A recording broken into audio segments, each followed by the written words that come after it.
Hey man, it's Phil X, and you're watching Guitar Tales with Dave Cohen. And Guitar Tales, guitar tales. Like, what else do you need, right? Guitar. We're geeks, nerds, gear, inspirations, positive vibes. Look out.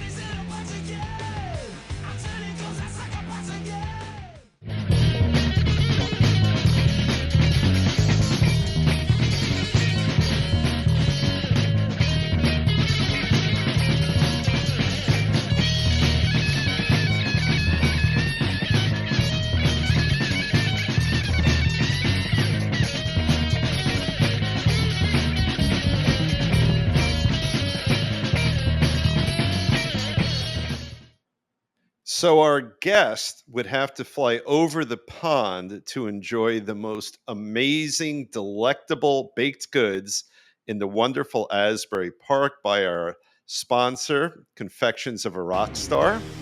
Here we go. Keith, you would love this place. Imagine, if you will, a bakery made by, built for, and honoring rock. Fantastic food. And if you got pooches, like I'm looking at two pooches right now, they have pupcakes. People are great. They love rock and roll, and they're in the iconic city of Asbury. Absolutely fabulous place. Maybe we'll mail you some stuff from there. But tonight, we have an amazing guest from the other side of the pond. That's our game Scott and I play. Keith Xander. Xander, he goes by Xander. He is phenomenal. I've been listening to his music all afternoon. He's got some great stories to tell. Scott, why don't you hop in here? We'll start talking before we pull Keith in. Hi, good evening. It's 9 o'clock in the UK. It's 4 o'clock here. And what time is it where you are, Dave? Yeah, right. I'm in a different part of Jersey, so it's a little later. It's a little like different. 1 minute. It's 1 minute difference between you and I. Okay. Yeah, the time-space continuum kind of screws us So up a little bit. To celebrate having a guest from the UK, I've got first of all, he's a blues man. So I've got my Stevie Ray Vaughan guitar here. And I got a picture of Jeremy Clarkson, who I named my dog after. That's right. And also one more surprise, which we'll show Xander, Mr. Keith Xander, when he comes on. Fabulous blues player, and I spotted him on the internet, and I'm totally wowed. So I can't wait to chat with him. What do you say we bring him in and get the show on the road here? Absolutely, and give us your little surprise while you pull him on too. Oh yeah, hold on. Well, maybe I'll keep it like this for a second. Yeah. There he is. Hey. There he is. Give him the big spot if you can, Scott. Well, we're good. I just wanted to show. I'm going to change the background real quick. There we go. It's an old bit. We did it for Becky Baldwin, who's from Birmingham, which is, I think, way far away from you. You're closer to the water. We'll talk about where you're from in a minute. I'm sure everybody's familiar with the city you live in. There we are. Give him the spotlight. That's right. You deserve the better picture than us. Well, thank you so much. Oh, I love that. Scott's so good at all that stuff. Thank you for joining us. Oh, it's a pleasure. Thanks for having me. Are you sure he's not in my room next door here hanging out with my dogs? The connection's so great. It really is. And, so the full name of your band is Xander and the Peace Pirates, right? Yes. Yes, we'll get to his pirate apparatus there yes, at some point. I am a pirate. Xander and the Peace Pirates, yes. Let's put a little QR There we go. There we go. So the bad news for our interview is that you'll be getting really bad British accents from Scott and I periodically. Oh, I'll behave myself. I cannot wait. I want to hear more. All right. Maybe he should do an American accent. We'll do the British accents and screw everything. Right. Okay, man. Hey, man. We're already having fun. This is great. Yeah. It's funny when we don't really do pre-interviews here, but we just chat a little bit, and you just exude such good energy. I got to tell you, like, you came on as soon as so Scott and I always log on absurdly early, so we're just chatting it up, and you pop on and just big smile, positive energy. Yeah. Goes a long way. Yeah. Well, I've faced death many times, so that's good. Yeah, we're gonna get into your backstory there, which is I would imagine very interesting. Yeah. Aside from the music part, we're also here to talk about music and life itself. Very deep. And when we Yes. had Rudy Sarzo on, we got a lesson in Cuban history. So you never know where the show goes, right? Yeah, No, and you know, we even talked about getting the right vibration from the earth, Yeah, oh, yeah, positive energy yeah, vibration. real heavy shit, real heavy It stuff. was wonderful. yeah. Yeah, Grounding. that's right. I was grounding today at the Oh, beach. I'm a big fan of it's a good thing to I'm a do. big fan of grounding. You're gonna get the Apparently, show kicked off the air I am. showing your feet on TV. Yeah. It's a good way to get your circadian rhythm going, isn't it? When you go to a new, if you go anywhere in the world, if you put your feet on the ground, apparently that helps you with It's your jet lag. it's Apparently, scientifically, I'm the son of an engineer. It just makes so much sense. Hmm. yeah, Like it doesn't even strike me as weird that most of us spend our entire lives with a rubber sole or a leather sole yeah, separating us Was from that a Mother Beatle Earth. reference? Oh, I yeah. like that. Well played, Scott. But see, you're a grounding guy. I like that. Yeah, I like to ground. I do. Yeah, yeah. It feels good to have your feet on the earth. It I used to does. like. I don't know. You know Johnny Lang, don't you? Yes. Yep. John, yeah. He when he was younger, he always played barefoot, didn't he? Did you Hmm. notice? Yeah, yeah. I didn't notice that.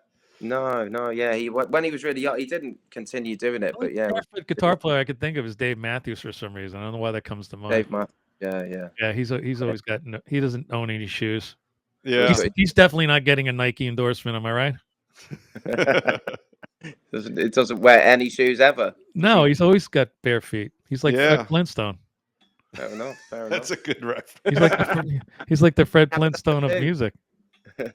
Is it Yabba Dabba Doo? It is Yes. Yeah. Yabba dabba do. I can't. Oh, my British accent is so Yabba bad. Dabba Doo. Yabba dabba do, baby. Yabba Dabba Doo, mate. Wonderful. Yes. Oh, yeah. So guys, yeah, shoot away. Whatever you want to ask So me. you're in the great city of Liverpool. Liverpool. Yeah, I live A in lot of in history there for some reason. I Oh think. I don't yeah, know. yeah. Yeah. So let's talk about Yeah. your start in music. Why don't let's do a little chronological stuff.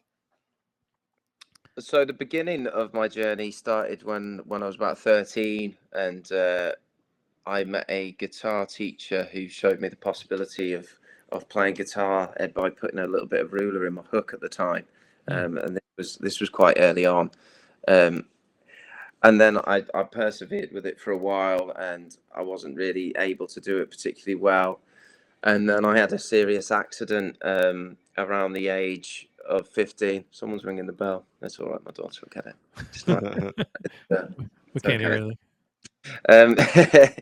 Yeah, so yeah, I had a serious accident where I impaled myself on a fence post. Oh, dear. I ruptured my spleen, collapsed, Oh no. collapsed my lungs, lost loads of blood. I think it was something like 4 or 5 pints of blood, more than you can, more than you should be able to lose, really, without dying. Wow. I support, and then I had a big recovery from that after being sewn up. I've got a big scar here.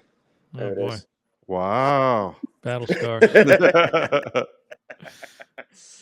So yeah, that was very traumatic, and then basically the whole recovery process was me using guitar as a therapy, really, and songwriting, and that became my therapy, and helped me kind Isn't of get guitar back. therapy for a lot of people? We hear this story We many do. times that Les Paul used to. I don't know. I saw like a article or something where he was like, this is my friend. It's my therapist. It's my everything. Yeah. Just to play. You just get so lost in it. I love Yeah, playing and just getting lost and not even realizing how much time has clicked by, or it just it's a beautiful thing. it's just a good healing feeling, isn't it? Though I felt that would happen a lot with Stevie Ray Vaughan. I always sensed that he would just get completely lost in it. He's one of my favorite players because he does get so lost in it, and it seems like a flow of consciousness. I love that. I always said that his ideas used to come from the brain right to the fingers. Yep. Like, there's nothing in between. Like when we play, or I play anyway. I mean, I shouldn't say how you play because I don't know what your process is. But when I play, I'm primarily a blues-based type guitar player. I have to think about what I'm doing. It's sort of ahead of time, and I'm planning my move, and I take a little bit of a break, and I do a little trill or something. But his was like it just would constantly. It doesn't stop. The ideas don't stop. They keep coming and coming and coming and coming. And like just when you think you got him figured out, he does some other quick little thing. I'm like, ugh, how did he do that? Yeah, it's almost as if he's I think it's called flow state, isn't it? I think athletes have spoken about it, and there's some information, more and more information coming about this flow state, where basically you're just so present that you're not even thinking about what you're doing anymore. There's just a flow, a natural flow to it, and I think that happens with a lot of musicians. And even people like Michael Jackson, he used to say, "Get out of the way of the music," didn't he? You know. Yeah. Well, we're always at our best when we're not thinking about what we're doing. Yeah. You know, like anything you talk to, like you said, an athlete, you talk to a skier. I'm not much of a skier, but if I'm doing it competently, it's because I'm not thinking about what I'm doing. It's I mean, when we finish taping, I'm driving over to my yoga studio. And I'm a shitty yoga person, but they say it's not shitty. It's just whatever you do, But they're always telling us, just be in the moment. Don't think about yesterday. Don't think about tomorrow. Just be there right now. Yeah, it's where we always are, isn't it? But yeah, we do tend to get caught up in a story or a narrative in our minds, and it kind of takes us away from.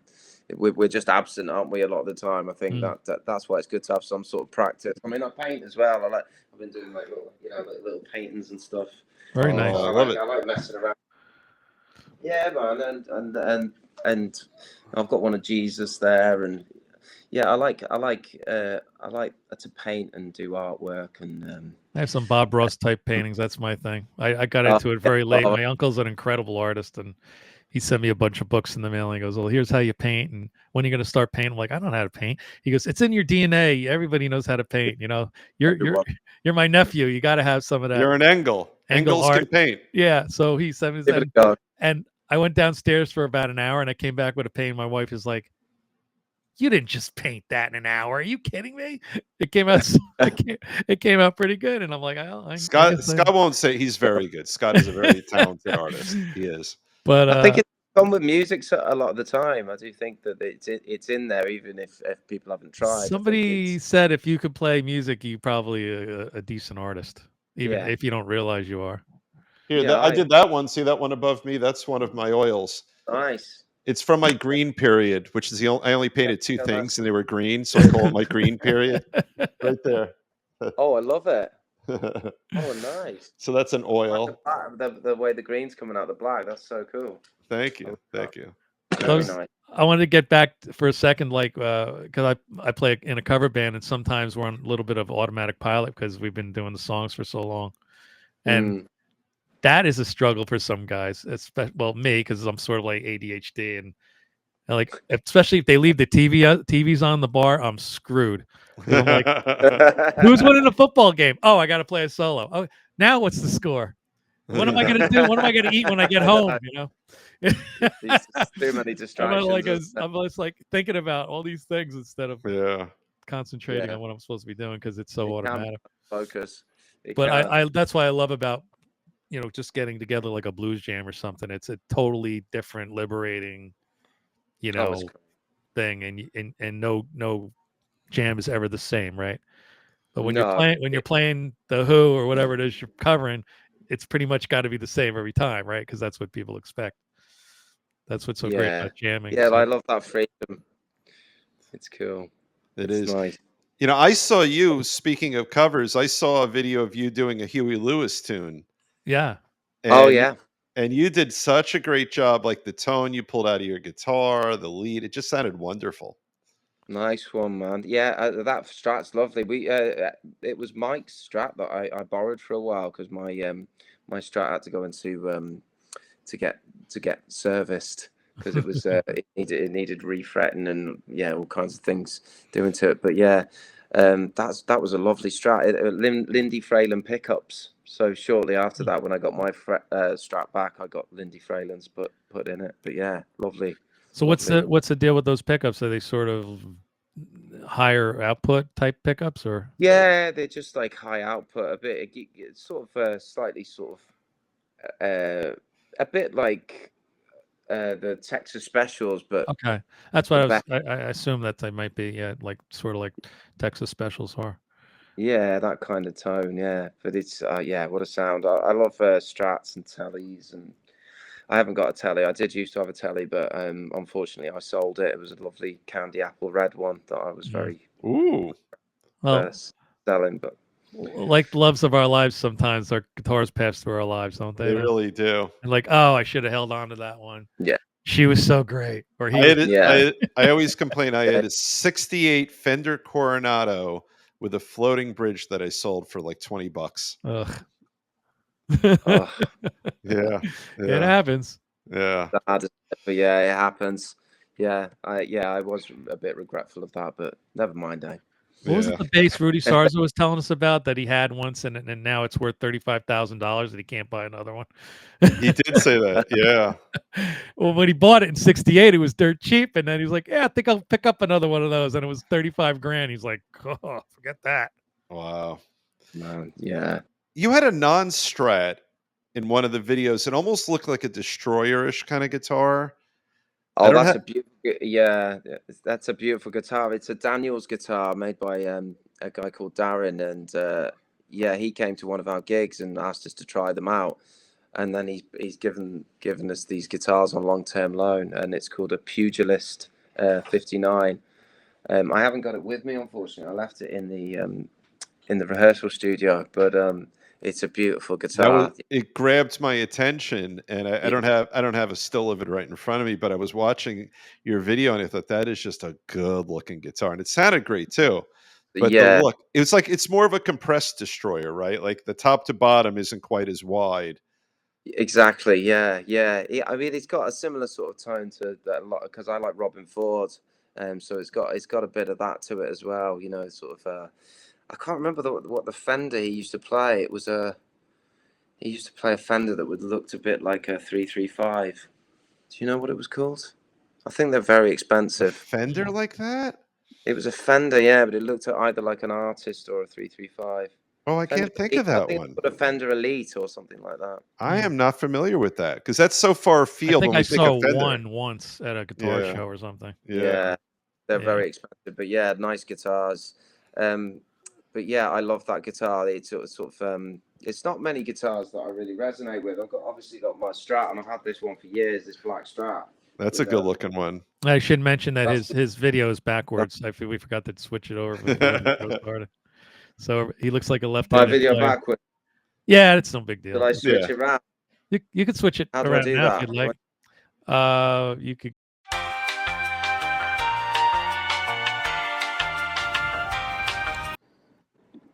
There you go. Hey, Whoa, whoa, whoa, whoa. Oh, you're my kind of guest. he almost broke the record for fixing it right away.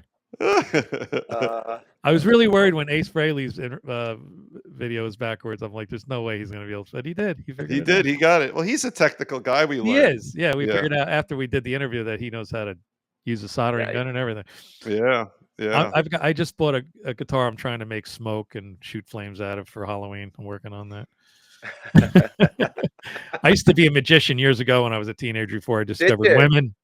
And so Really? I'm still in all these clubs and different things and magicians chit-chatting about back and forth. Anyway, I love that. My dad was a magician. is that Oh, right? wow. Small world. Let me show you this book. I'll go show you this book. Yeah. Yeah, I'll just show You never know, Dave. You never know You never know. No, what's it's gonna true. resonate with our guests. Yeah. This book is from the 1800s and it's typewritten, and it's from the Psychic Research Company, and it's Oh my god. it's Is that a leather bound Wow. cover? it's got mind reading in it. It's got hypnosis. It's got it claims. I mean, it's just unbelievable. It's what it claims that the potential that we can reach is unbelievable. Yeah, but yeah, I won't go too deeply into it, but That's check fascinating. it out. Check it. It's called something called Zoism, the last chapter, and it claims to be the the true teachings of Jesus and why he could do the things he could do, and it could take you through all these. I mean, I haven't practiced it, obviously.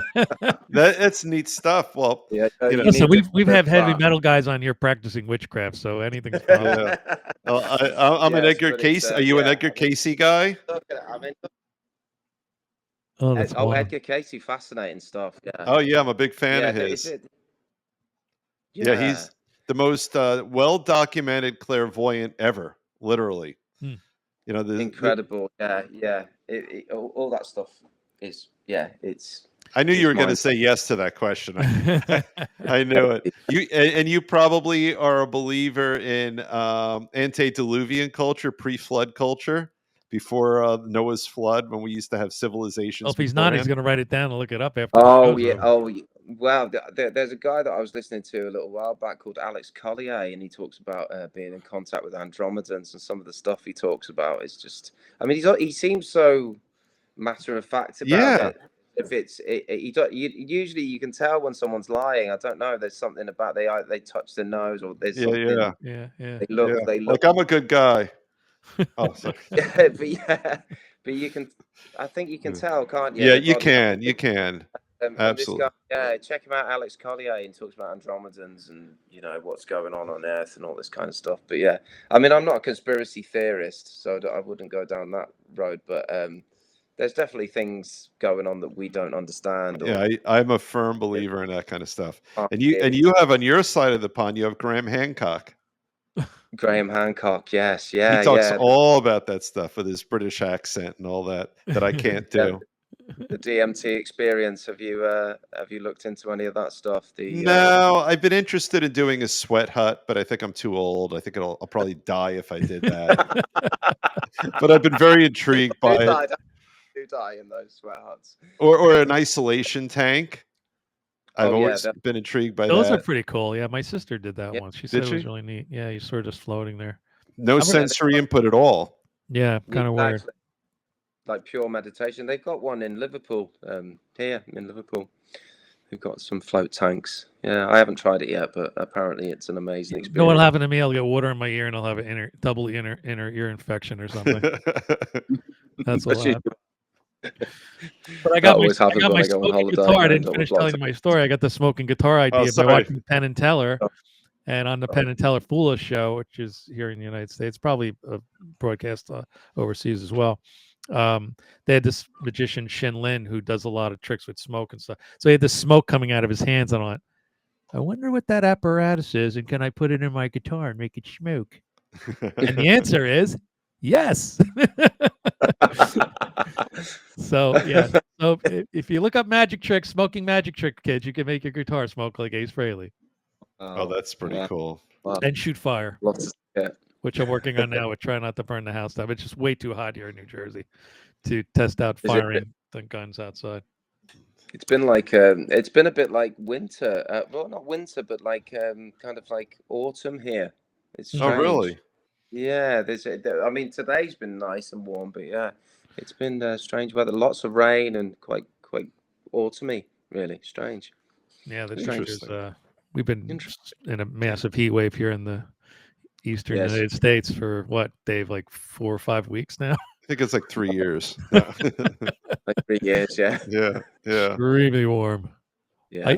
I cancel my lawn service because I'm paying hundreds of dollars to put chemicals on my lawn and it's just hay. Yeah. That's all it is. So what am I doing? It's not going to happen. See, the thing is, to make grass grow, you need water. I found out. Help. And I didn't even read that on the internet. I figured it all out by myself. So you've got no sprinklers. Have you got sprinklers now? Oh no, that's for rich people like Dave. Yeah. So anyway, I just have rocks. I don't even have a lawn. Yeah, Dave tore up Paul's lawn, put the rocks down. Yeah. Do you both play? Do you both play guitar? There's a caveat to that. I'll answer it. Go ahead. I play. Scott plays really well. I'm a hacker. He's a real guitar player. Scott, do you teach Dave bits, licks, and stuff like that? No, I used to teach years ago a little bit, just to friends and stuff, but nothing serious. Yeah. I'm a self-taught guitar player and singer and all that. Oh, Sir awesome. Paul and I have a lot in common. I never took a lesson a day in my life, but it's a hard road to learn everything from scratch on your own, without Yeah. the internet as your guide, as a little bit easier these days. Yeah. Oh, Um, there's so much available now. It's crazy, isn't it? But It to is. listen to records and cassettes and stuff, and then screwing up countless VCRs, I figured out how to play. Same. Good enough to be in a band, I guess you could say. Yeah. Yeah, that's pretty much my journey. It wasn't until I went to college, actually, I got some lessons off a jazzy guy with an amazing wig that kind of just used to sort of like wobble on his head. Very serious, intense guy, yeah. Trevor Owen. He was really good, a good teacher. Did you say Trevor Rabin?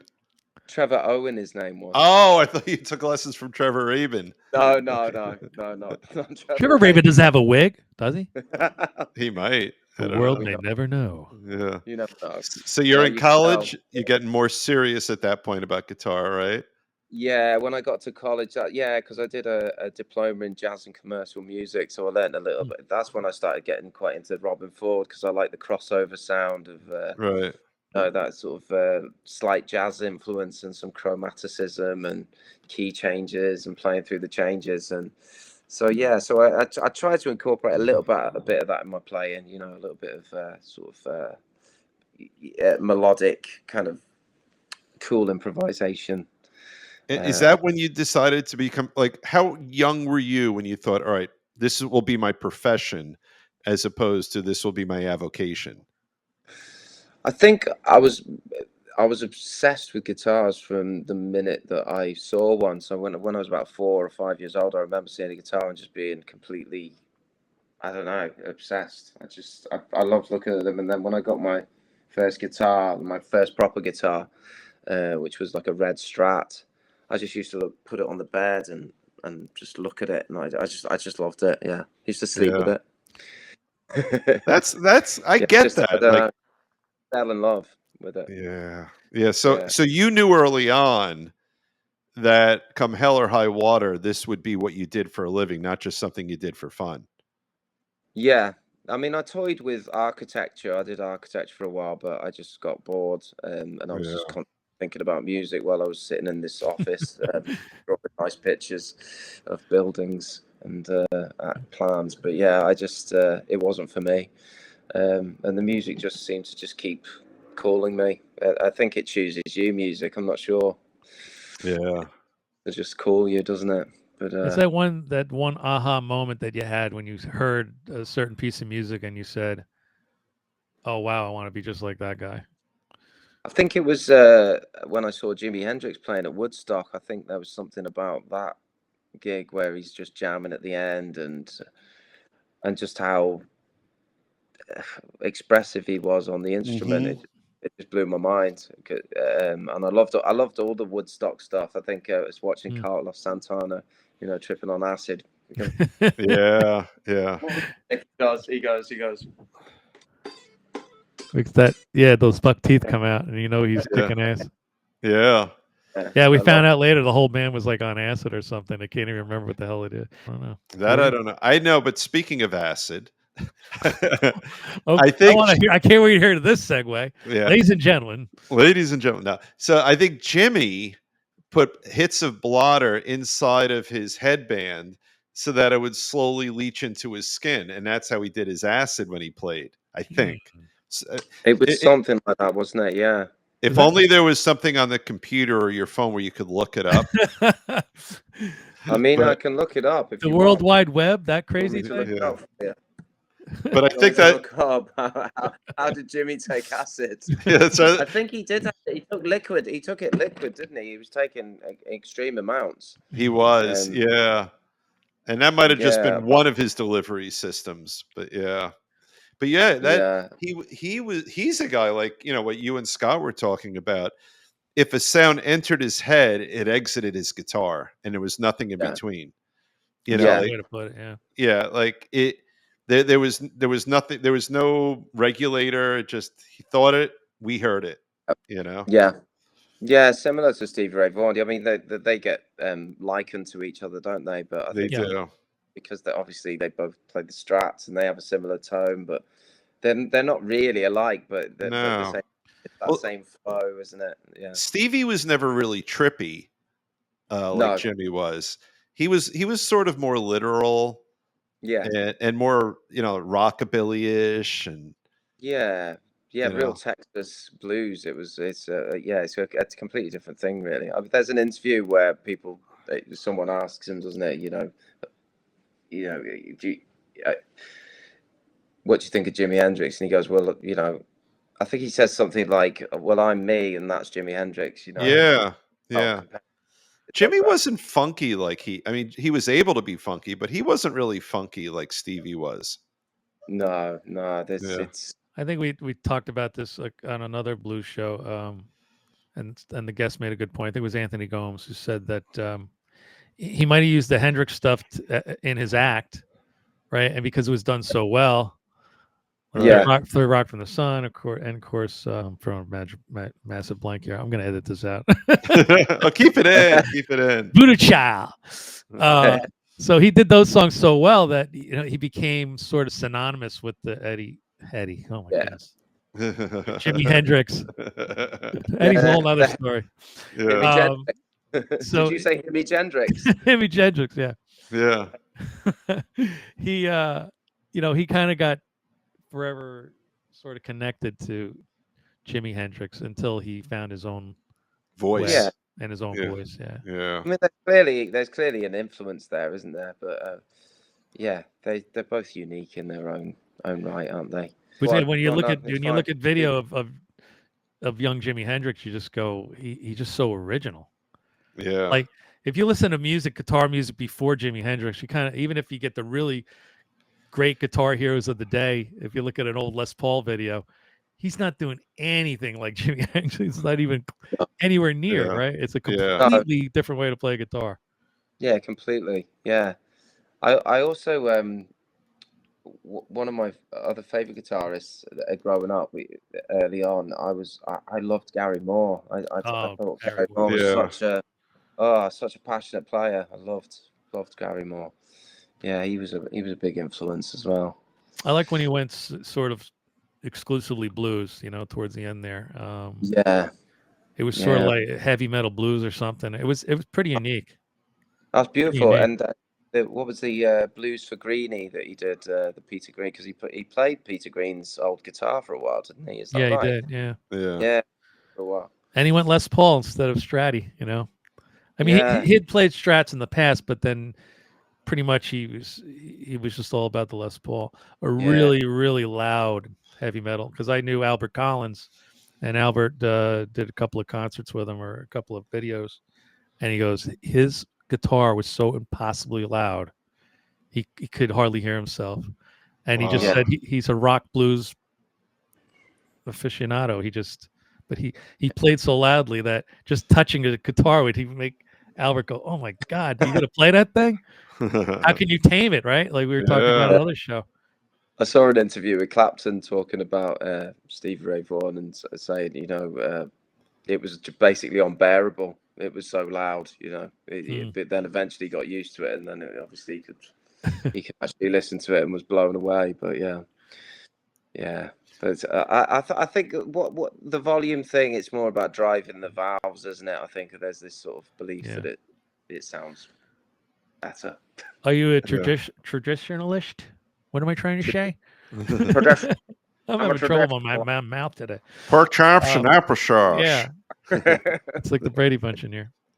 So are you playing tube stuff, old school stuff? Did you go Kemper? I mean, or modeling? I've tried Kemper. We actually used Kemper on some of the recordings that we did. So on Order Out of Chaos, the most recent album, we used Kemper quite a lot on that, and modelled all kinds of different amps. But the main amp that I use live is Two Rock. I like Two Rock. So so that's what I'm using at the moment.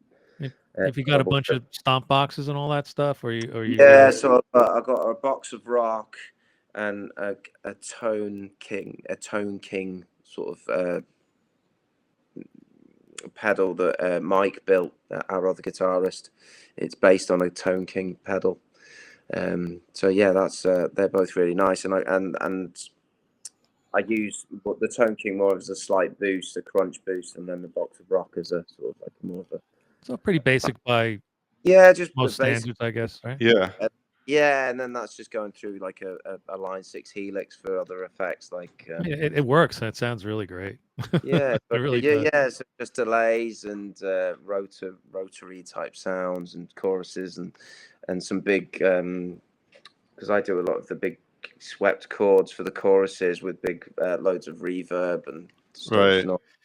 And Yeah, are you a single coil or a humbucker kind of guy, or just whatever the situation requires? whatever the situation requires, exactly. Yeah. Yeah. So sometimes I'll just feel to play this. It just feels more natural to play it on different songs, the Strat, and then others I'll play the Pugilist, which is kind of. I don't remember the Pugilist super well, except for the body shape, but in the back of my head, it's a P90-ish guitar. Am I wrong about that? Are the pickups something like that, or were they not? They're that humbuckers, but Oh, they are. Okay. yeah, they are humbuckers, but it does look a bit like, yeah, I know what you mean. They look kind of aged. Oh, Yeah, they were sort of squared off, and yeah. I was looking at the body, not at those, but it sort of looks like the kind of guitar you would throw a P90 on, you know? Oh yeah, I think a few.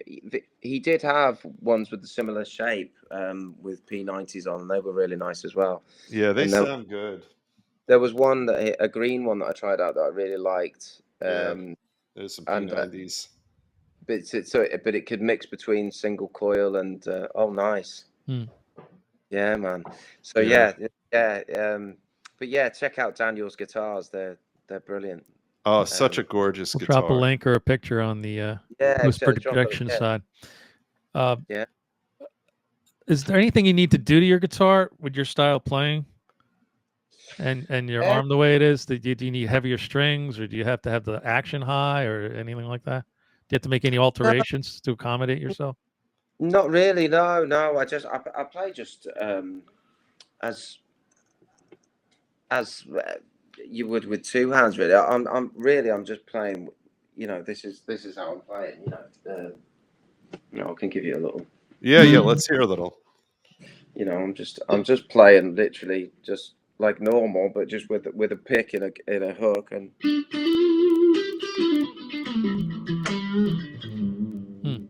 So it's really basic setup, just normal guitar, nothing fancy really. I mean, I would like to experiment more with being able to alternate my picking, because a lot of what I do is downstroke. So I do struggle with the alternating the picking because I don't have a wrist, but I can Oh do yeah, it. right. Most of what I play is legato type stuff, so hammer-ons and pull-offs to sort of compensate And just the standard pick you have affixed to the. Yeah, just arm? a standard sort of Jim Dunlop pick. Yeah. So yeah, it's just real basic. And you sort of like came up with all this on your own. Just try to. Yeah, that's just how it all. Yeah, it just sort of happened quite organically, really. I didn't really overthink it. It just whatever felt right. And obviously once I've got the pick at the right angle, and it's hitting the strings nicely, and I can get quite a lot of feel into it. Right. It's all coming from within anyway. I don't think it's really so much about how many arms you have so much, but yeah, it helps to have at least one. Yeah, I really. don't know. But then I've seen people play with their feet. There's some that's astonishing. There's some impressive stuff going on in this world. So yeah, very, very impressive. Yeah, and it's the playing the music that really caught my attention, honestly. Yeah, which is important. And I also noticed, in my little journey, listening to your stuff, you have a lot of just really beautifully produced, accessible, almost album-oriented rock, right? And then you have this killer blues stuff going on, and I love how wide a breadth of influences and product, musical product you have. Nice one, man. Yeah, well, we've got a good team. Mike, our other guitarist, is just a great all round he produces, engineers. Mm. He's got his That's a own good friend to recording. have. Yeah. I mean, he does all the videos. He was supposed to come on tonight, but his kid was having a meltdown, so he. Oh, Now, was he the guy I saw doing the vocals also? Yeah, he sings backing vocals and plays slide. He's a brilliant slide player. So similar, a bit of Dwayne Allman and Derek Trucks in there, and Yeah. other influences. He crosses over into jazz, and so we sort of it kind of inspire each other, and then there's my brother as well, who's also part of all the inspiration and comes up with lyric ideas and chordal ideas. And Dave, have you seen the cover of Fire and Rain by James Taylor that just went up a few days ago that he did? No, I did not Oh see my that. God, you got to see that. Listen to it, anything. It's love fantastic. Great, yeah, he's one of my favorite songwriters, I think, James Taylor. Oh my God, he's so. I saw him live in Philadelphia a million years ago, and just absolutely wonderful. Oh, he's magic. It's magic. He is, and you forget it's kind of like if you see Billy Joel or someone like that, where you just forget how many amazing songs that person has written. It's shocking. And guitar wise, he's very advanced, and some of that stuff's very complicated. I remember I went sort of like a James Taylor deep dive, like for a year or two, where I was trying to figure out some finger picking I wasn't really good at and stuff to see if I could learn anything. Yeah.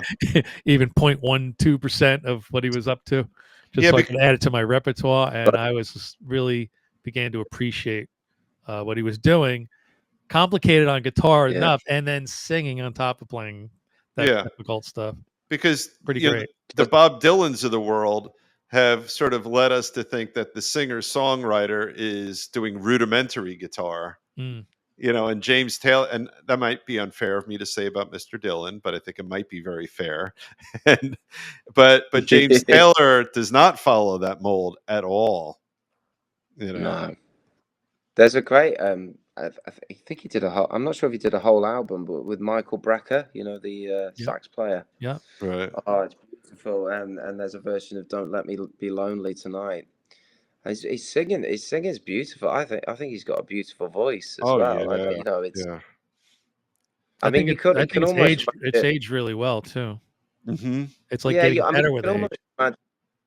I always imagine Kermit the Frog singing one of his songs though as well at the same time. But Kermit the Frog here. Not bad, Dave. Not bad. You muppet. Kermit the Frog. This is a very British thing to say, call somebody. I think. Yeah, I watch a lot of Grand Tour. Love those guys. Yeah. I don't know if you've seen that James Taylor gig, the live at the Beacon. Have you seen that one? Yeah. No, I have not. It's great. He's done things where he's had a full orchestra, and he's done things when it's just literally him and a stool. Yeah. Like a stand-up comic. A glass of water, a stool, a guitar, and James Taylor, and that's it. That's all you get. And then he's got other ones where he's got like a full, orchestra behind him and a symphony and this and that, like the Boston Pops or something. And those backing vocalists, backing vocalists. Yeah. So he's all around talented. Off the charts. Yeah. Yeah, Mike Landau as well played with him. I like Mike Landau as well. Mike Landau's another tasty player, plays a Strat. You know Mike Landau? I do not. Do you not? I'm not super familiar now. Yeah, he's done some stuff with Robin Ford as well. But yeah, check Mike Landau out, man. Wow. That's it. You gotta find these names and look. I know. So let me ask you this: what is next on your horizon musically? Well, the next step we're currently writing songs to record for a new album. So that's the next step. We've got 2 albums out. So we've got 1111, which was the first studio album that we recorded in Wisseloord near Amsterdam in a place called Hilversum. That was an amazing studio, beautiful place. We had some beautiful guitars and amps there as well. And then we did the other one in Liverpool at a place called Parr Street. And this new one, we're not even sure where we're going to record it yet. We're sort of toying with the idea of getting a producer in to work with Mike, co-produce. But it's all down to money, really. Yeah. And the expense of it all. So yeah, it's all. And gigging wise, do you? Well, I don't know if you've ever been in the United States to play for us. Where do you play most of your gigs? We play a lot of gigs, obviously in the UK. We're doing a place called Upton Blues Festival on Sunday. That's a nice little festival. The whole town turns into a blues festival. Oh, is that nice? Oh, that's We great. do festivals like Colne. I don't know if you've heard of Colne Blues Festival. That's quite a popular one. I think there's been some big names play at that one. So we play a lot of the blues festivals and the cool little hippie festivals that they have on, and all the psychedelic folks that have done lots of LSD and mushrooms. How do you get along playing outside? It being it's summertime and it's hot and the weather's a little unpredictable. How do you do it outside? Hanging in there you hydrate pretty well, or is it? Yeah, it's what playing outside with the rain and stuff. You mean? Yeah. Yeah, well, we were doing a gig in a school, actually. We did a special needs school, and it was going really well. And the kids were all just running around crazy, going crazy. It was great. It was great, and having a great time. And then it did start to rain, so it's just unpredictable. The sun was beaming at one point, and then it's just chucking it down. Wow. So Everybody who watches this show knows I hate playing outside. Yeah. Guess where I'm playing Saturday, Dave? I know. Outside. I know exactly where you're playing. I take the little bits of New Jersey Shore out of my pedal board. The sand and everything else. It's because the icy, right. That's the sand and the heat. The sun getting into At least the heat wave will be gone by Saturday. I'm always terrified I'm going to pass out or something. And I played when it was 34 degrees at MetLife Stadium, and that was freezing cold. I was playing with fingerless gloves. I've done that before. Yeah, Someone cold. came up to me once. We were playing Anfield in Liverpool, the football ground, LFC, Liverpool Football Club, and I was playing with a glove on, and the guy came up to me and went, "How do you play like that?" And I thought he was referring to the hook, and I was like, but no, not that. The glove. The glove, mate. The glove, mate. There we go. There's my bit. It's getting better, Dave. It's getting better. Thank you. This is Scouse now. This is Scouse. This is how they talk here, like. That's how they talk here. All right, lads. All right. It all sounds the same to you, doesn't it? It's all there's no distinction from one end of the UK to the other. It's all the same to me. Yeah. We were talking before the show. Our Dana Carvey, who follows me on Twitter for some reason, I don't know why, but he does these micro impressions, and he does an impression of Paul McCartney on Mars, and he goes, "I didn't know it'd be so red," and that's the whole impression. Excellent, love all that. So Dana, thank you for following me on Twitter, or X, or where the hell it is. Can we just stop calling it X already and just go back to Twitter? We can. Yeah, we will. Nobody's calling it X. It's over. Just go back. I'll take care of it. Why don't we call it Xander? How's that sound? Oh, I like that. You can still use the X. Yeah. Yeah. Stick with me, kid. I'll get you signed. So I think Scott can give us the answer for this, but if people want to find you and your amazing music, where should they go? Well, we're on Facebook, so we've got Xander and the Peace Pirates, or the Peace Pirates on Instagram, or we've got you can find us XanderandthePeacePirates.com. We've got a website, and where else are we? We've got a YouTube channel, Xander and the Peace Pirates. So all the links are on the website I just put up. Perfect. There. So if you scan that, it'll take you right there. It's got a little QR code. Yeah. And I was driving, and I just asked SIRI. I don't want to say it because she'll start talking to me. But I said your name and the name of the band, and I just started listening, and everything was fantastic. Oh, nice one, man. Yeah, love what we do. Yeah. You guys make some great music. Our favorite thing about this show is discovering new talent. I know you're not exactly new talent, but you're new to us, right? Because we come across you, we reach out, and with people getting scammed lately, this is like a horror show for me, because when I cold reach out to somebody and I send them a message, I might think it's a robot or a scammer or something. Well, you are, Scott. And friends of ours got scammed very badly to say, they were, come on the Joe Rogan show. Here's the link. You just click this link, and here I am sending links and emails, and I'm like, this could be a nightmare. Please believe me, I'm a real person. So thank Stu for me, who's my liaison between you and the show, to get you on.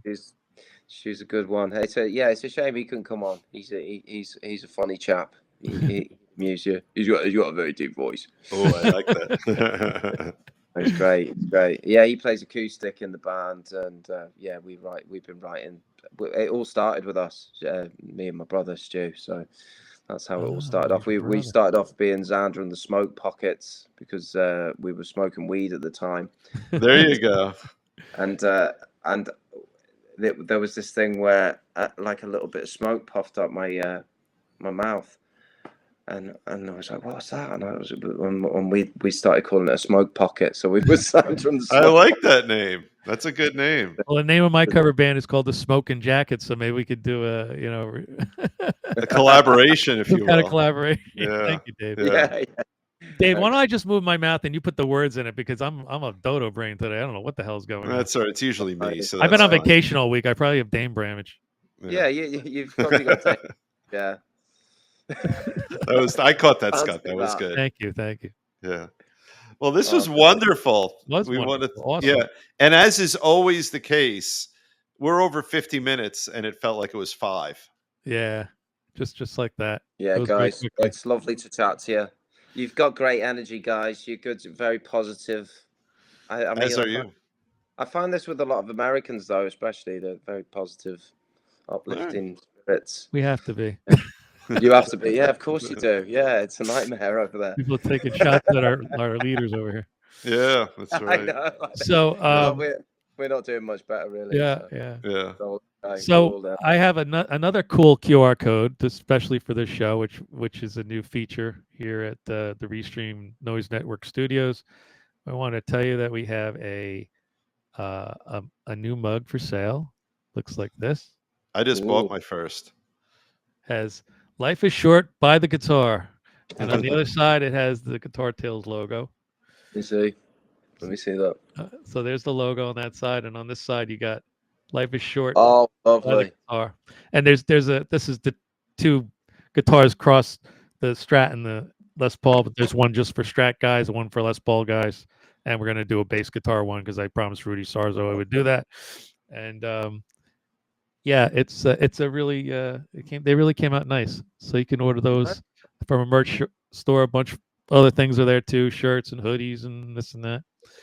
And you can buy the show theme for 99 cents. Dave was dying to sell a 99-cent. Yeah, it's my song. I wrote it. I play on it. I co-wrote it, and no one has ever bought it. Nobody has bought it.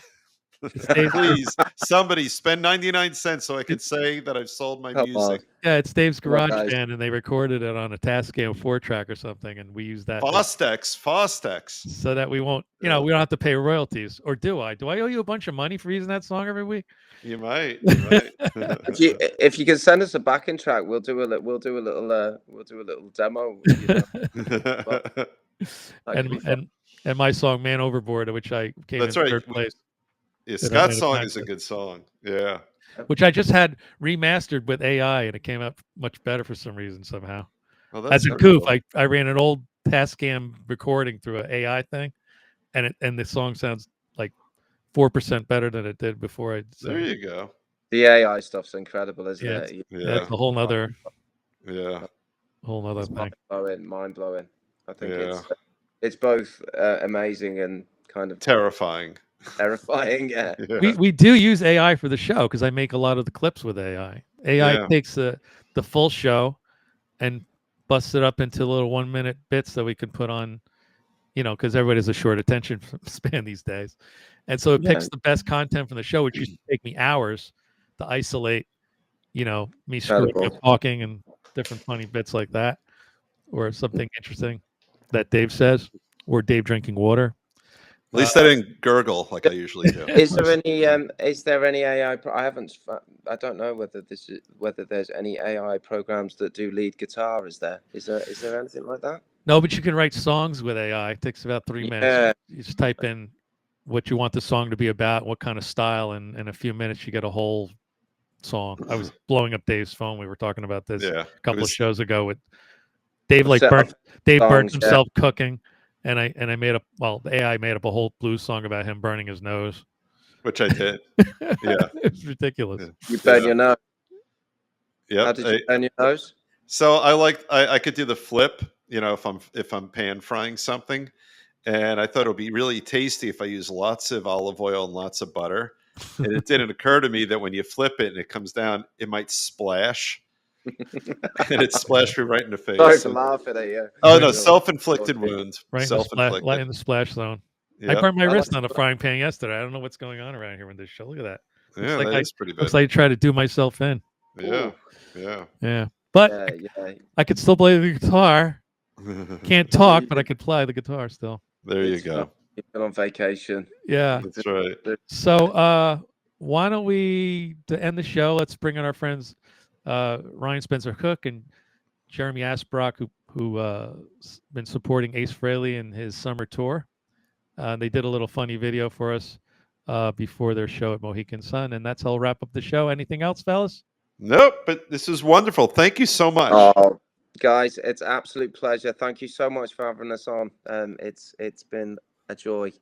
Oh, same here. I'll be in touch with Stu, and the show is ready to drop, and it's all edited and pretty, and I cut out all the stupid things I said tonight. Oh, don't worry about it. I like the stupid things you say. I might leave it in. I usually don't edit it. I just take it as it is. It proves that we're not AI, that we're real people. That's right, damn it. Burn themselves on stoves and play guitar. Yeah. Good night, everybody. Good night. Ryan, Jeremy, take us out. Good night, Gracie. Hey, everybody. Hey, what's up? Jeremy here. Ryan here. And where are we, Jeremy? We are in Mohegan Sun in Lucasville, Connecticut. And surrounding communities. So we're here to tell you we're having a great show tonight. We're going to have a great show tonight. Wait. Who do we play with? Ace Frehley. We play with Ace Frehley. We do play with Ace Frehley. And we're here to tell you to go watch Guitar Tales with Dave Cohen. Our favorite show. We love it. We've been on there.